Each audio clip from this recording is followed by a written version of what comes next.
ನಮಸ್ತೆ ವೀಕ್ಷಕರೇ, ಓಂ ಗುರುದತ್ತಾತ್ರೇಯ ನಮಃ. ಗುರುದತ್ತ ಯೂಟ್ಯೂಬ್ ಚಾನಲ್ಗೆ ಸ್ವಾಗತ ಸುಸ್ವಾಗತ.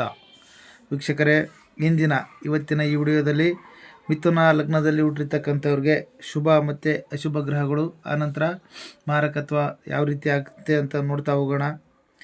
ಈ ಮಿಥುನ ಲಗ್ನದಲ್ಲಿ ಹುಟ್ಟಿರ್ತಕ್ಕಂಥವರಿಗೆ ರವಿ ಚಂದ್ರ ಕುಜರು ಮಾರಕ ಗ್ರಹಗಳಾಗ್ತಕ್ಕಂಥದ್ದು. ವೀಕ್ಷಕರೇ, ರವಿ ಚಂದ್ರ ಮತ್ತು ಕುಜ ಗ್ರಹಗಳು ಮಾರಕರಾಗ್ತಾರೆ, ಅಂದರೆ ಅಶುಭ ಫಲನ ಕೊಡ್ತಾ ಹೋಗ್ತಾರೆ, ಶುಭ ಫಲಗಳನ್ನು ಕೊಡೋದಿಲ್ಲ ವೀಕ್ಷಕರೇ. ಆನಂತರ ಶುಕ್ರ ಯಾವುದೇ ಶುಭ ಸ್ಥಾನದಲ್ಲಿದ್ದರೆ ಈ ಲಗ್ನಕ್ಕೆ ಅತ್ಯಂತ ಶುಭ ಫಲದಾಯಕನು. ಶುಕ್ರ ಶುಭ ಸ್ಥಾನದಲ್ಲಿದ್ದರೆ ಶುಭ ಫಲ ಕೊಡ್ತಾನೆ ವೀಕ್ಷಕರೇ. ಮಿಥುನ ಲಗ್ನಕ್ಕೆ ಬಂದುಬಿಟ್ಟು ಉದಾಹರಣೆಗೇನು ಮಿಥುನ ಲಗ್ನನೇ, ಮಿಥುನ ಲಗ್ನಕ್ಕೆ ಶುಕ್ರನು ಶುಭ ಫಲ ಕೊಡೋಕ್ಕಂದ್ರೆ ಶುಭ ಸ್ಥಾನದಲ್ಲಿ ಕೂತಿರಬೇಕು. ಅಂದರೆ ಉದಾಹರಣೆಗೆ ಲಗ್ನದಲ್ಲಿ ಚತುರ್ಥ ಸ್ಥಾನದಲ್ಲಿ ಕರ್ಕಾಟಕ ರಾಶಿಯಲ್ಲಾಗಲಿ, ಗುರುವಿನ ಮನೆ ಧನುರಾಶಿ ಮತ್ತು ಮೀನರಾಶಿಯಲ್ಲಾಗಲಿ ಶುಭ ಸ್ಥಾನದಲ್ಲಿ ಕೂತ್ರೆ ಮಾತ್ರ ಶುಕ್ರನು ಶುಭ ಫಲನ ಕೊಡ್ತಕ್ಕಂಥದ್ದು ವೀಕ್ಷಕರೇ, ಶುಕ್ರ ಗ್ರಹ ಬಂದುಬಿಟ್ಟು.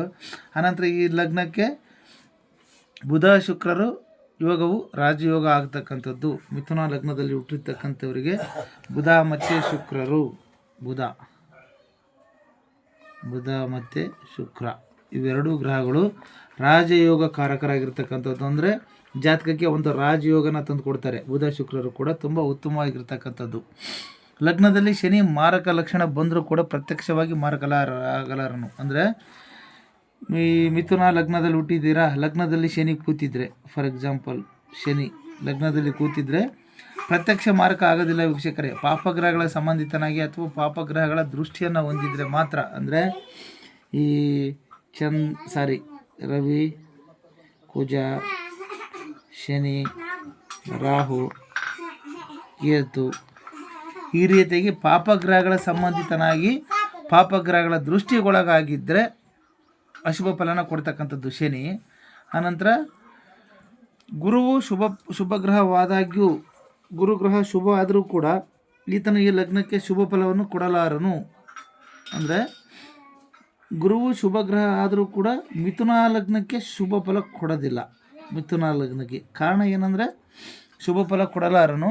ಈ ಲಘು ಪರಾಶರ ಗ್ರಂಥಕರು ಅಭಿಪ್ರಾಯಪಟ್ಟಿರ್ತಕ್ಕಂಥದ್ದು, ಪರಾಶರ ಪದ್ಧತಿಯಲ್ಲಿ ಅಭಿಪ್ರಾಯಪಟ್ಟಿದ್ದಾರೆ, ಶುಭ ಫಲ ಬರೋದಿಲ್ಲ ಅಂತೇಳಿ ಗುರು ಕಡೆಯಿಂದ.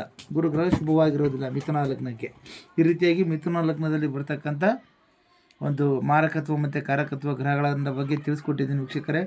ಮತ್ತು ಮುಂದಿನ ವಿಡಿಯೋದಲ್ಲಿ ಕರ್ಕಾಟಕ ಲಗ್ನದ ಬಗ್ಗೆ ನೋಡೋಣ. ವಂದನೆಗಳು.